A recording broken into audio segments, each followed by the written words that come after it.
The sun dipped low over Sioux Falls, South Dakota, casting a golden glow across the park where Miguel Torres, or Mig, as his family called him, watched his 10-year-old son Elijah kick a soccer ball with boundless joy.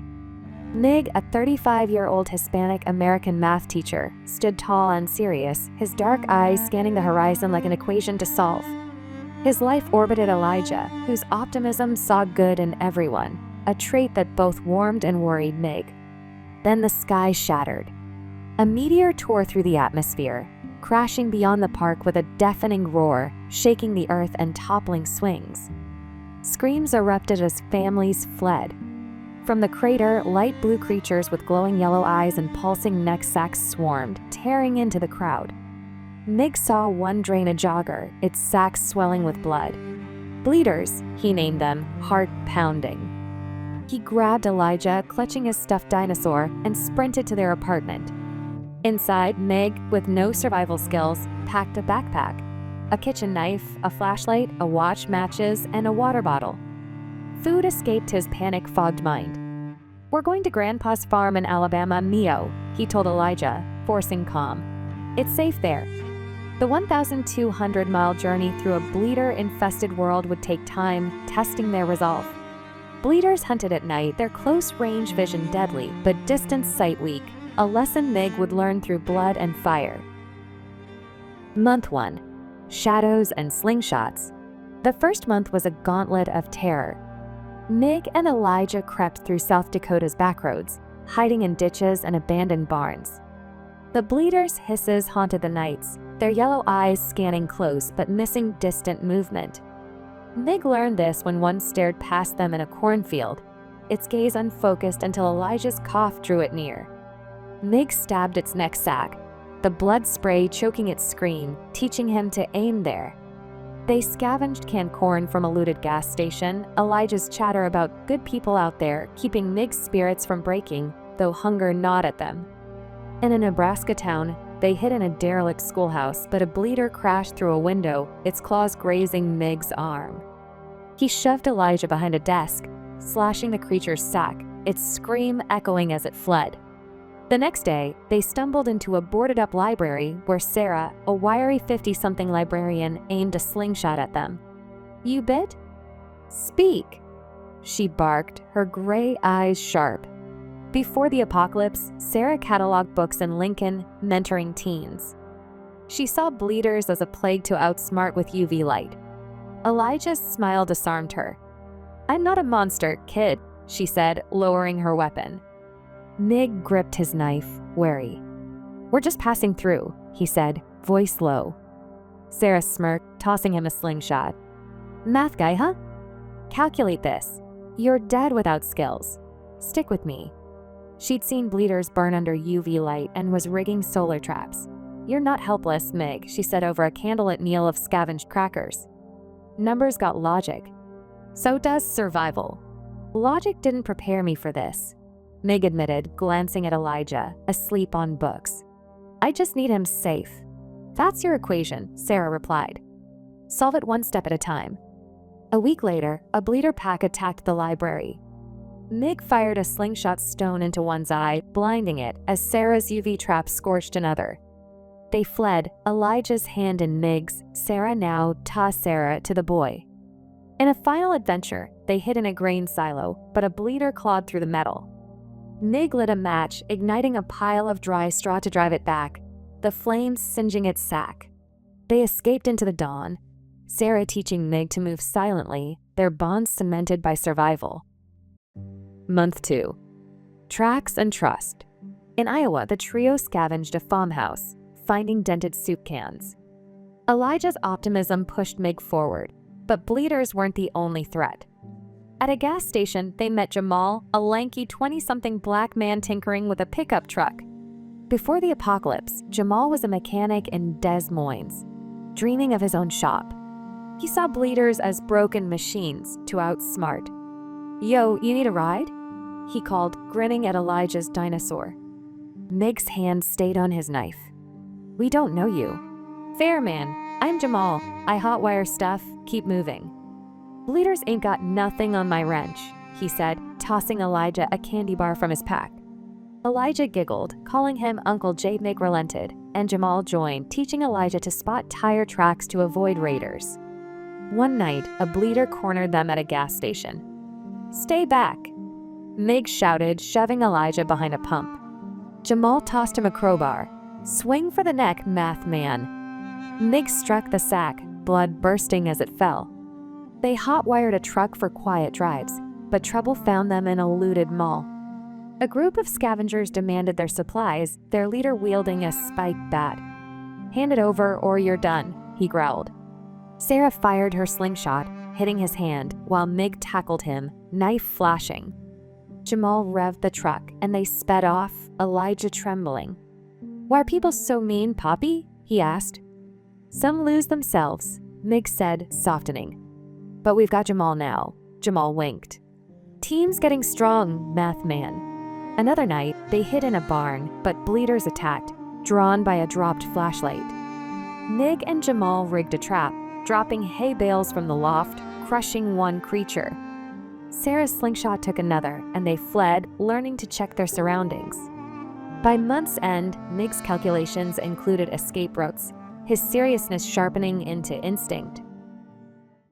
Month 3. The Cult of the Red Hand. In an Iowa town, they faced the Red Hand, a cult worshipping bleeders as gods. Their leader, Amos, a gaunt ex-preacher with blood-painted hands, saw them as divine judgment. Before the apocalypse, Amos led a congregation, his charisma now twisted into zealotry. "They cleanse the unworthy," he preached, a chained bleeder hissing beside him. Elijah, trusting, offered their last can of peaches. "We can share," he said, smiling. Amos sneered. "Take the boy," he ordered. Mig's fury erupted. "Touch him, you die," he growled, tackling a cultist and seizing a machete.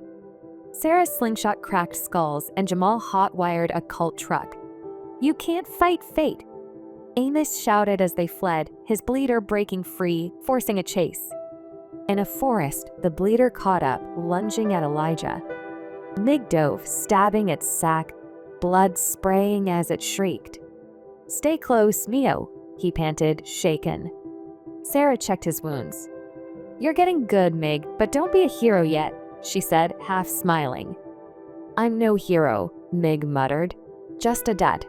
They hid in a grain elevator, but cult scouts tracked them. Mig rigged a trap, loosing a ladder to collapse on 2 pursuers. The group escaped, but Elijah's hope dimmed. "No more giving, Mio," Mig said. "We hide first." Elijah nodded, clutching his dinosaur. Another close call came in a looted pharmacy, where they scavenged bandages. A cultist ambushed them, but Jamal's wrench cracked his knee, and Sarah's slingshot drove him off. By month's end, Mig taught Elijah to move silently, their trust in each other ironclad. Month 4. The River Trap. In Missouri, the group was a unit. Mig plotted routes by stars, Sarah planned ambushes, Jamal rigged traps, and Elijah spotted bleeder tracks. They found Clara, a 17-year-old runaway, in a supermarket freezer. Before the apocalypse, Clara was a foster kid in St. Louis, learning to stitch wounds from a nurse. She saw bleeders as predators, no different from past bullies. "They're just animals," she muttered as Mig pulled her out. "You okay?" Mig asked, offering his jacket. "Don't need pity," Clara snapped. "I can handle myself." Elijah's kindness won her over, and she joined, her quiet strength emerging. When a bleeder clawed Mig's shoulder, Clara stitched it. "Not dying on my watch," she said, almost smiling. "Thanks," Mig said, wincing. "Didn't expect a medic out here." "Didn't expect to be one," Clara replied. "But I'm not useless anymore." Crossing a Missouri River bridge, raiders led by Carla, a scar-faced ex-mercenary, ambushed them. Carla thrived in chaos pre-apocalypse, now allying with bleeders for power, seeing them as tools. "Give me your stuff or your bleeder food," she snarled. Mig spotted bleeders lurking, drawn by her noise. "You're drawing them," he shouted, tossing a match into dry brush for a smokescreen. Sarah slingshot downed a raider, Clara stabbed a bleeder's sack, and Mig slashed another's arm. They fled, but Carla's raiders pursued to a derelict warehouse. Mig and Jamal rigged a trap, collapsing shelves on 2 attackers. Clara's pipe felled another, and they escaped, Carla's curse echoing, "I'll hunt you down." By month's end, Mig's knife skills sharpened, and Clara's confidence grew, their group tighter. Month 5. The Ghost Town. In Arkansas, they scavenged a ghost town, finding stale crackers and a water pump. Elijah's faith led them to a boarded-up church, where they met Vince, a burly ex-con with a charming smile. Before the Bleeders, Vince was a thief, charming his way out of trouble. He saw Bleeders as a chance to rule. "Safe camp up ahead," he lied, eyeing their supplies. Elijah liked him, but Mig's gut screamed danger. "You sure about this camp?" Mig asked, voice cold. "Trust me, math man," Vince grinned. "I'm your ticket to Easy Street." He taught them to make Molotov cocktails, useful against Bleeders. One night, they were ambushed by a Bleeder pack in a cemetery. Mig lit a Molotov, burning 2 creatures, while Vince's knife took another. "Nice throw, Teach," Vince said, but Mig didn't trust his grin. They hid in a school bus, but raiders, not Carla's, attacked, demanding food. Sarah's slingshot blinded one, and Jamal's trap, a rigged tire swing, knocked another out. Mig fought hand to hand, his knife drawing blood. "You're not bad, math man," Jamal said, clapping his shoulder. "I'm learning," Mig said, his seriousness now a weapon.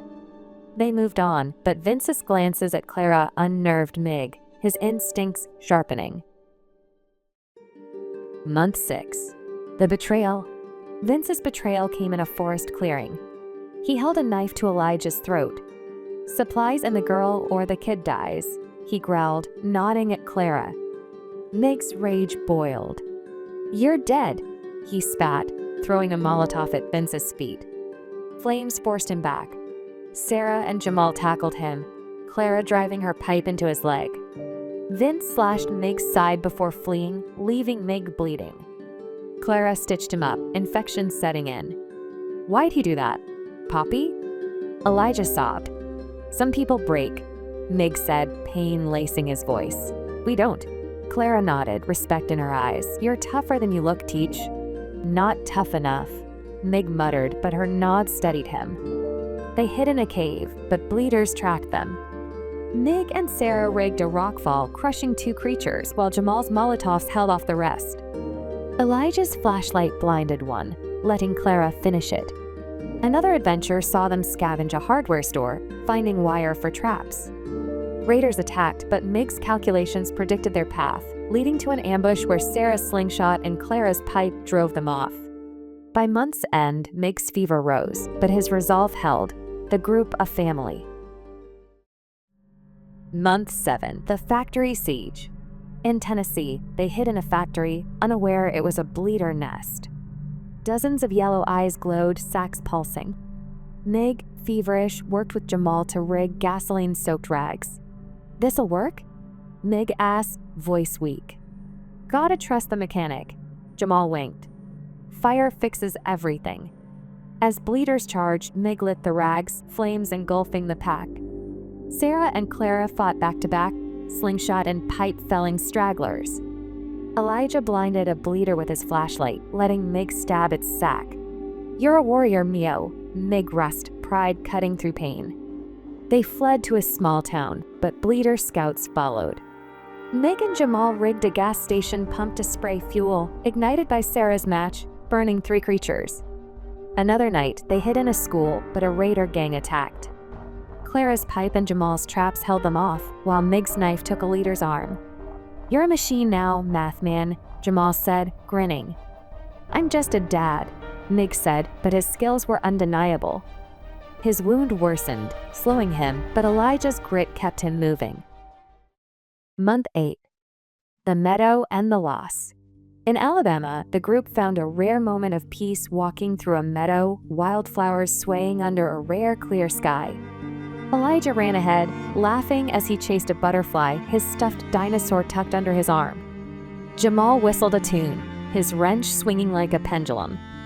Clara, usually guarded, smiled softly, picking a flower and tucking it into her hair.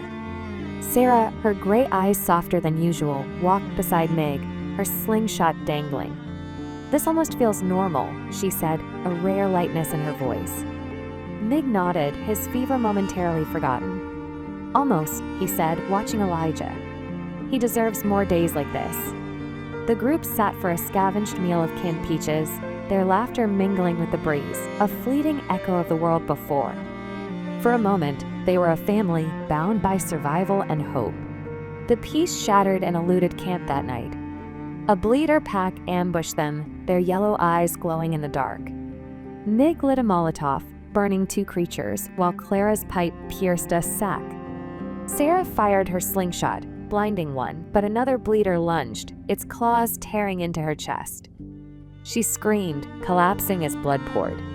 Mig stabbed the creature, but it was too late. Sarah's eyes fluttered shut, her slingshot falling from her hand. "No!" Mig shouted, dropping beside her. Clara checked her pulse, shaking her head, tears streaming. Jamal stood frozen, his grin gone. Elijah sobbed, clinging to Mig. They carried Sarah's body to the meadow, digging a grave under moonlight. Mig placed her slingshot in her hands, his voice breaking. "You taught me to fight, Sarah." "Rest now," Clara whispered. She was family. Jamal nodded, silent. Elijah placed a wildflower on the grave, his optimism crushed. They sat in silence, the weight of her loss sinking in, their family fractured but resolute. Mig's fever spiked, but he stood, gripping Elijah's hand. "We keep going." For her, Alabama's border loomed, but Carla's raiders caught them in a pine forest, her bleeder allies hissing. "Told you I'd find you," Carla sneered. Mig, barely standing, led the stand. Jamal's tripwire toppled a raider, Clara's pipe took another. Mig faced Carla, her knife flashing. "You can't win," she taunted. "This isn't about me anymore," Mig growled. "Nothing will stop me from getting these people to safety." He dodged, sinking his blade into her shoulder. She fled, but a bleeder clawed Mig's chest, blood soaking his shirt. Clara stitched him, her hands shaking. "You're stubborn, Teach," she said. "Got no choice." Mig rasped. Elijah led them, his grit shining. "Almost there, Poppy," he said. Month 9. The farm. The farm's fields appeared, overgrown but standing. They faced one last bleeder pack in a field. Mig, near collapse, threw his last Molotov, burning 2 creatures. Clara and Jamal fought off the rest, Elijah guiding them to the barn. Inside, Mig's father, weathered and gray, stood with strangers, other survivors. His eyes softened on Mig and Elijah. "Welcome home, son," he said as Mig collapsed, Elijah at his side, the barn door shutting against the night.